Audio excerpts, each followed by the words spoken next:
Pablo Escobar, born on December 1, 1949, in Rio Negro, Antioquia, Colombia, was a man who became deeply involved in the drug trade and the development of the country.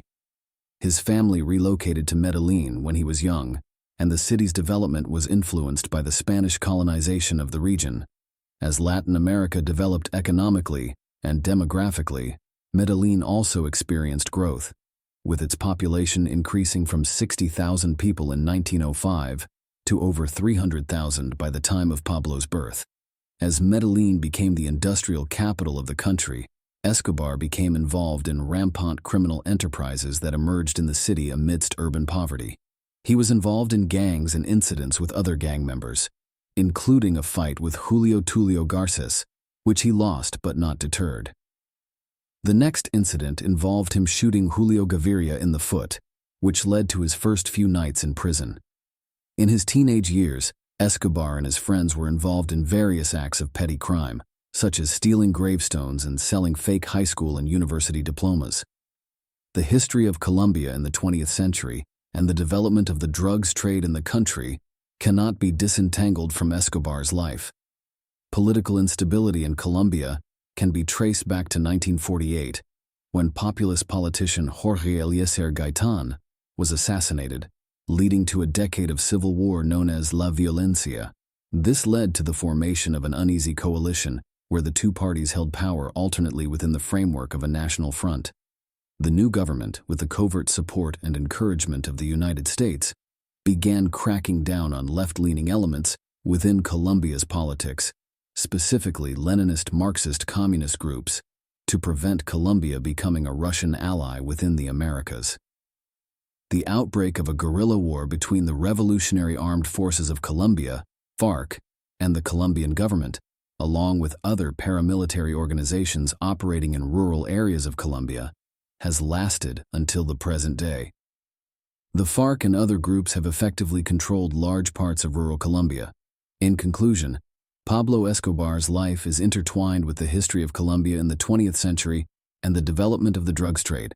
The country's political instability can be traced back to the assassination of Jorge Eliezer Gaitán in 1948, which led to the outbreak of the guerrilla war between the FARC and the Colombian government.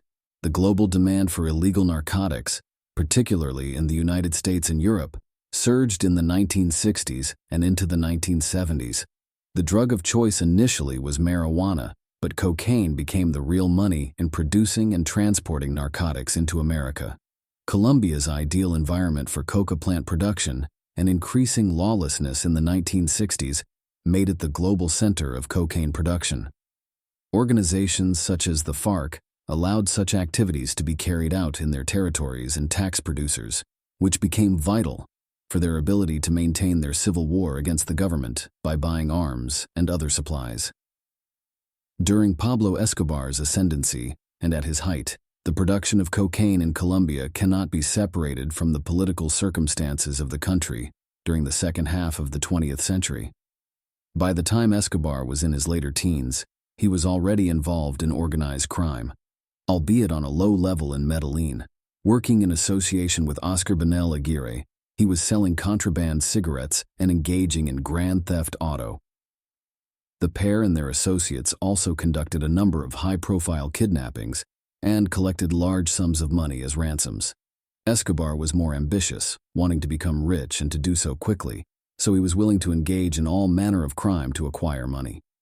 By the early 1970s, this included smuggling marijuana, and it was only a change of cargo from there to cocaine later on. As a result, many viewed him as a man marked. When Pablo met and began courting Maria Victoria Henao, her mother warned her not to forget about him, unless she was willing to spend much of her life visiting him in prison. She eventually married him in 1976, and they had 2 children, Juan and Manuela. In the mid-1970s, Pablo first became involved in the growing cocaine trade when he was brought into the business by another smuggler named Griselda Blanco. The Medellin cartel was almost over before it really got going. In May 1976, Pablo and several others were arrested on the way to Medellin with a large consignment of 18 kilograms of coca paste. Pablo's first instinct was to try to bribe those who had arrested him, and subsequently the judges themselves in Medellin. However, the authorities ultimately decided to drop the case. Escobar walked free, but the manner in which he made the charges disappear was symptomatic of his approach for the next 15 or so years. In the late 1970s, Pablo Escobar and the Medellin cartel's business exploded due to the expansion of the cocaine market in the United States and the development of effective methods for importing the drug into America. After being released from prison in Connecticut in 1976, two mid-level drug smugglers, Carlos Lader and George Jung, were hired by Escobar to facilitate the expansion of his business by bringing in ever greater consignments of cocaine to the United States. In 1978, Carlos Lader began buying a property on the Bahamian island called Norman's Cay, with the intention of converting it effectively into a cocaine depot between Colombia and America. He intimidated local landowners into selling their properties, including murdering some of the residents. Lader, a paranoid and volatile figure, also pushed Jung out of the operation at this time. Within a few months, he virtually converted the island into a personal fiefdom and invested millions of dollars to build a runway and warehouses. For the next several years, Norman's Cay acted as the Medellin cartel's personal airport in the Caribbean, off the coast of the United States, and in close proximity to the world's largest cocaine market. Large aircraft would bring in huge consignments of Escobar's cocaine to the island, which would then be offloaded and reloaded onto smaller aircraft, which could fly into the United States undetected. At the height of activities there, over 300 kilograms of cocaine were arriving at Norman's Cay every day, making Escobar and Lader and their associates billionaires. Another prominent associate during this time was Barry Seal, an airline pilot from Baton Rouge in the southern American state of Louisiana. Like Jung and Lader, Seal had quickly realized that there were far greater profits to be made in bringing in the more valuable and compact cocaine. By 1981, he had established connections with Escobar and the Medellin cartel and had a systematic operation in place. Seal used over a dozen small aircraft to fly in over the Gulf of Mexico to Louisiana airspace, dropping packages into agreed-upon sites in a rural area. While Norman's Cay was becoming a private fiefdom of leaders as an offshoot of the Medellin cartel, and Seal was dropping his packages over Louisiana, Escobar was also establishing his own private kingdom in Colombia. With some of the proceeds from his operations, Pablo Escobar bought some 20 square kilometers of land around Puerto Triunfo, approximately 150 kilometers to the east of Medellin. Here he developed the Hacienda Nápoles, or Naples Estate, a vast complex for him and his family. Despite his status as one of the biggest importers of cocaine into the United States, Escobar was able to acquire a massive pink-colored mansion on Miami Beach in Florida in the late 1970s, which was registered in his own name. Elsewhere, Escobar acquired a huge estate in the Caribbean, on the island of Isla Grande, the Great Island. These extravagant properties were only the most extravagant of the Escobar properties, acquired as a result of the illicit gains from the Colombian drug trade. Pablo Escobar, also known as El Patron or the Boss, led the Medellin cartel, which grew exponentially in the late 1970s and early 1980s. His operations were characterized by anonymity, allowing him to smuggle cocaine into the United States and other countries like Spain, which served as an entry point for the European drug market. The methods used to transport drugs became more elaborate, with boats towing small submarines loaded with powder. By the early 1980s, the cartel was responsible for smuggling several tons of cocaine into America and Europe every week, resulting in profits of up to $60 million a day and upwards of $20 billion annually. The cartel expanded beyond Colombia, acquiring coca paste from plantations in neighboring countries such as Peru and Bolivia. This created an industry throughout South America, but the money generated by the cartel was so large that it could not be spent. Laundered money through Panama, often by buying gold and melting it down into forms that could be converted into clean money in other countries. However, these methods had limitations, so huge tranches of it were hidden in properties across the country where few would suspect it. The cartel also acquired a mansion with a retractable jacuzzi and a secret compartment underneath it, where tens of millions of dollars were stored. A poor Colombian family were given the house to live in without being told about the compartment, with the only catch being that they had to occasionally leave the premises when money was taken from the compartment or added to it. Unsurprisingly, some of this money is still being found today. With increasing profits, there was an ever greater risk of getting caught. One of the greatest fears for Escobar and other members of the cartel was extradition.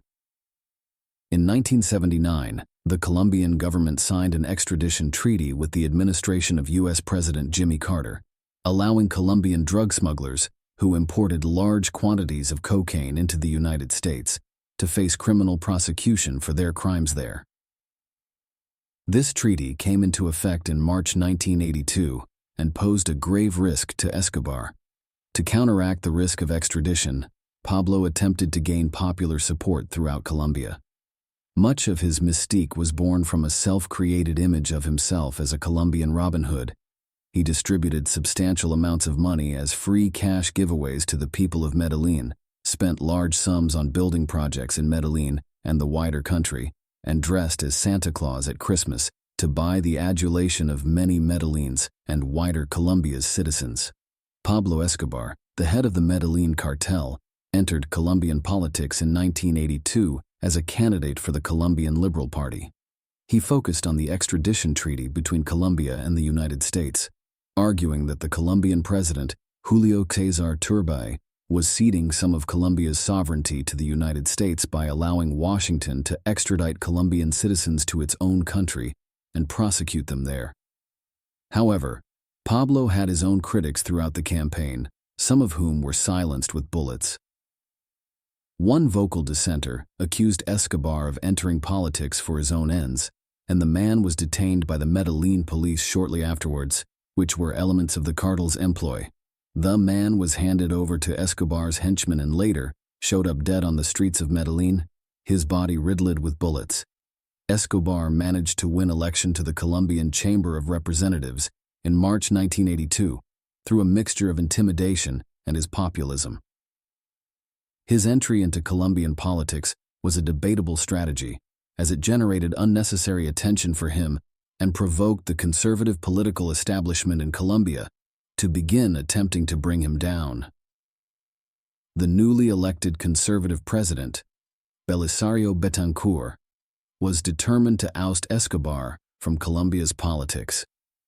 In the summer of 1983, Betancourt initiated a campaign against Pablo, announcing Rodrigo Lara Bonilla as the Minister of Justice to take a more active stance in prosecuting Colombia's drug traffickers.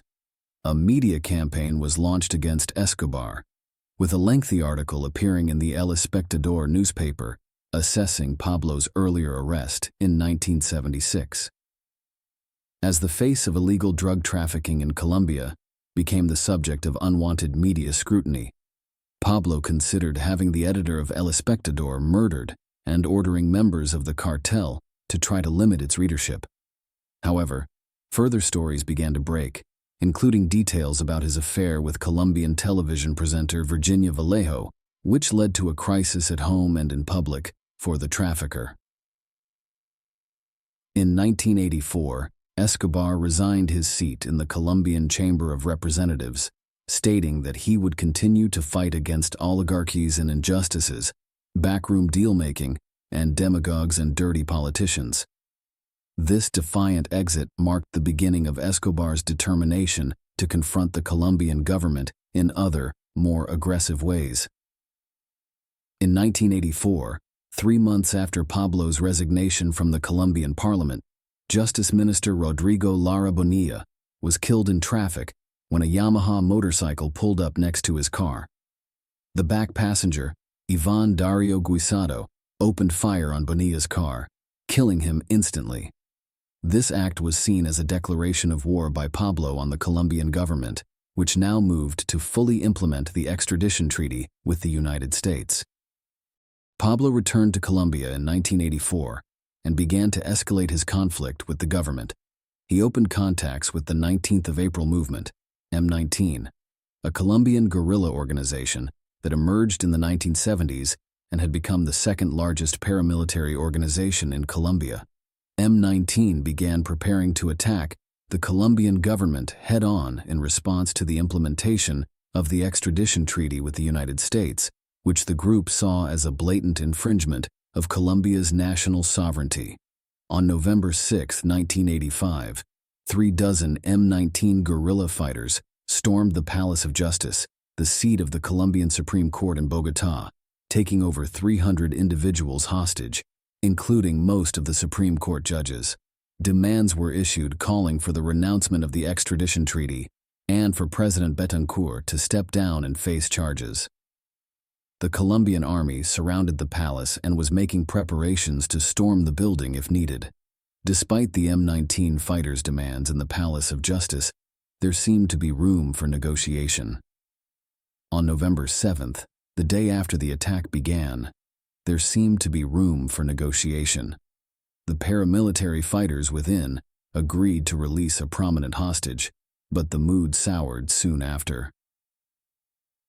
General Jesus Armando Arias Cabrales ordered the storming of the building, resulting in nearly 100 people killed inside the palace. The incident had unexpectedly beneficial for Pablo, as large tranches of documentation and evidence on Colombia's leading traffickers were destroyed in the attack. The bloodbath had proved unexpectedly beneficial for the drug lord and prompted criticism of Betancourt's government for its handling of the incident. In August 1986, Virgilio Barco won a comfortable election victory to replace Betancourt as Colombia's 27th president. The Barco government adopted an even tougher stance against Escobar and the cartels than that of Betancourt. In January 1987, police intercepted a convoy of Escobar's cars and jeeps moving from Hacienda Nápoles to a safe house in Medellin. In the mid to late 1980s, Pablo Escobar's Medellin cartel emerged in Cali, Colombia, under the leadership of the Orejuela brothers Gilberto and Miguel. The two cartels initially collaborated to avoid legal issues in Colombia and launder money abroad, while agreements were made to divide up certain parts of the cocaine market within the United States. However, tensions escalated in the mid-1980s due to Rodriguez Gacha's attempts to enter the New York City market, which Medellin had traditionally ceded to Cali. By late 1987, an open war was in effect between Medellin and Cali, with rampant murders and numerous bombings. One of the latter even succeeded in detonating a car bomb outside Escobar's house in 1988. This added to the array of problems facing Escobar in the late 1980s, and the war with the Cali cartel would continue in varying levels of intensity for the remainder of Pablo's life.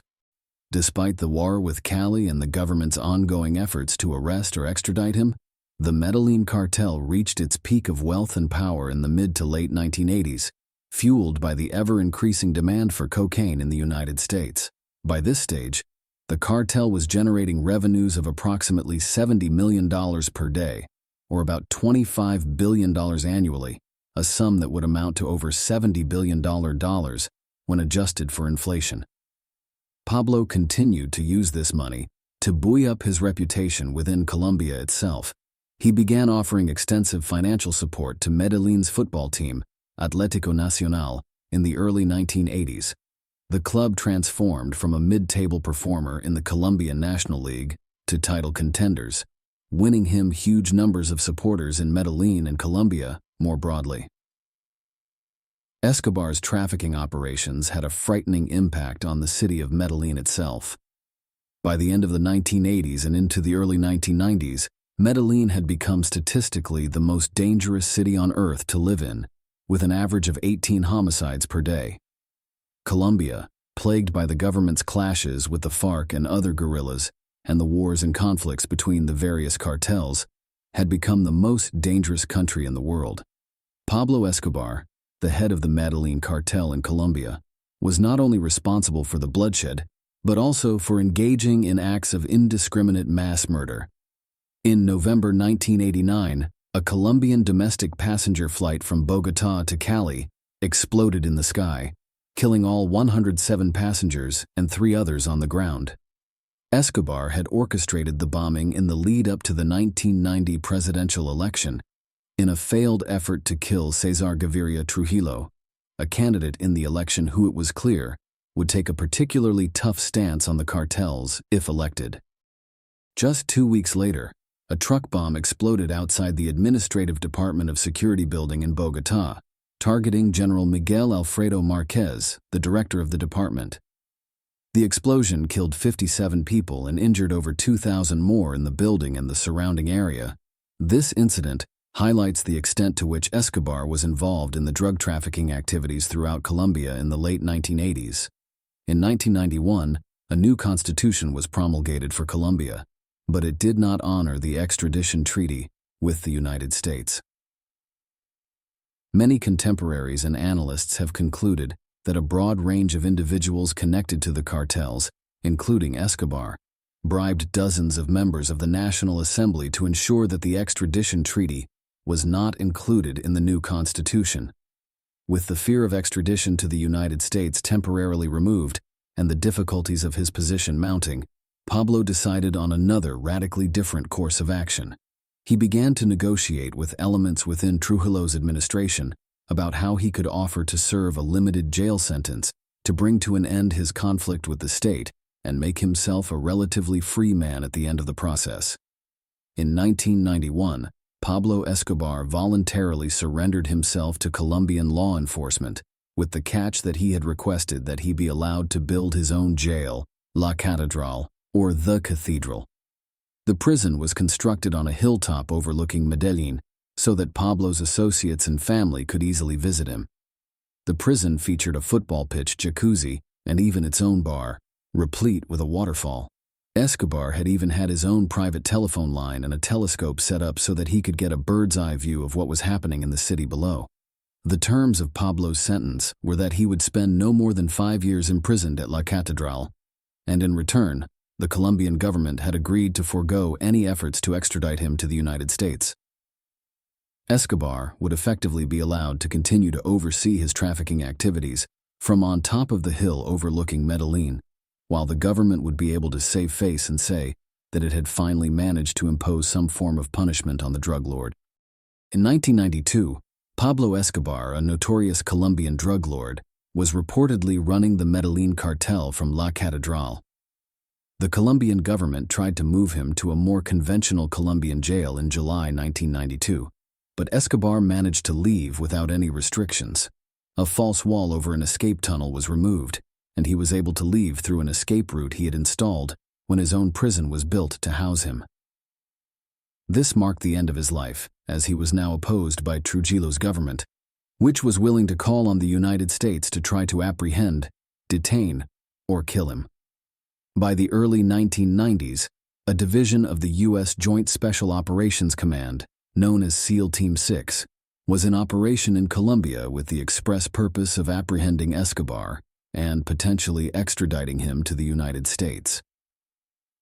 Search Block, a special operations unit of the National Police of Colombia, was also joined by a broad coalition of Escobar's other enemies, including the Cali cartel and a vigilante group known as Los Pepes. The U.S. and Colombian special forces collaborated with Los Pepes in the aftermath of Escobar's flight from La Catedral. The manhunt began as soon as Escobar fled the prison in July 1992. Pablo inflamed the situation by giving an interview with a local radio station, taunting the government and his opponents by outlining details of how he had escaped. He made it clear that he was willing to come back into custody if certain conditions could be met, specifically that he would serve out the remainder of the agreed sentence at La Catedral. However, the government had had enough and no new terms were offered, so the manhunt was stepped up. The collaboration between Search Block and the American Delta Force and Special Operations units was now openly seen on the streets of Medellin and Bogotá as units made house-to-house searches and attempted to track down Escobar's closest associates. In December 1992, they came very close to apprehending the drug lord when they raided a safe house he was using. In the end, Escobar managed to evade authorities for nearly a year and a half after his flight from La Catedral.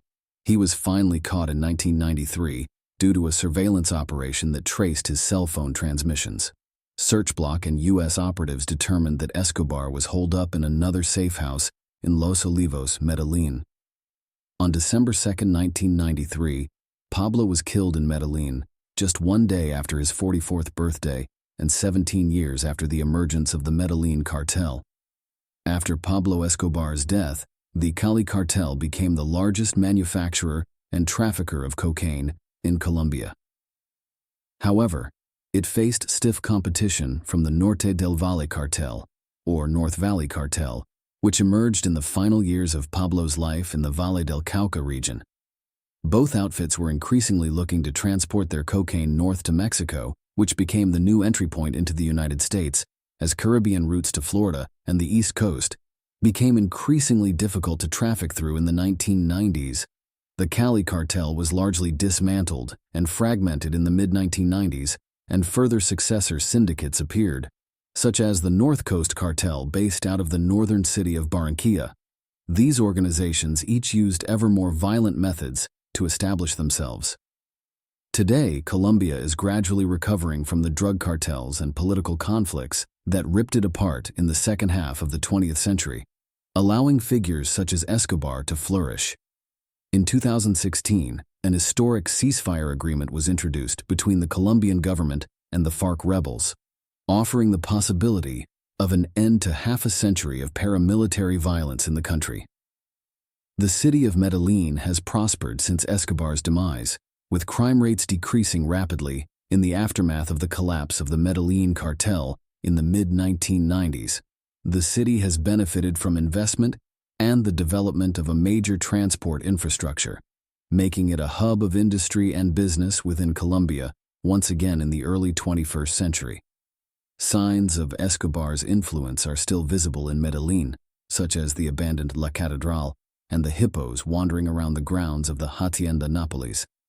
Pablo Escobar was an enigmatic figure who grew up in the urban squalor of Medellin, a place that had developed from a small town into a city of over 1 million people during the course of the half-century between the 1920s and the 1970s. His efforts to wage war on the Colombian government and rivals, such as the Cali cartel, led to over 25,000 violent deaths every year, nearly one-third of them alone in Medellin. Once his malevolent influence was removed in the mid-1990s, Medellin and Colombia gradually started to make progress towards reforming the city and the country.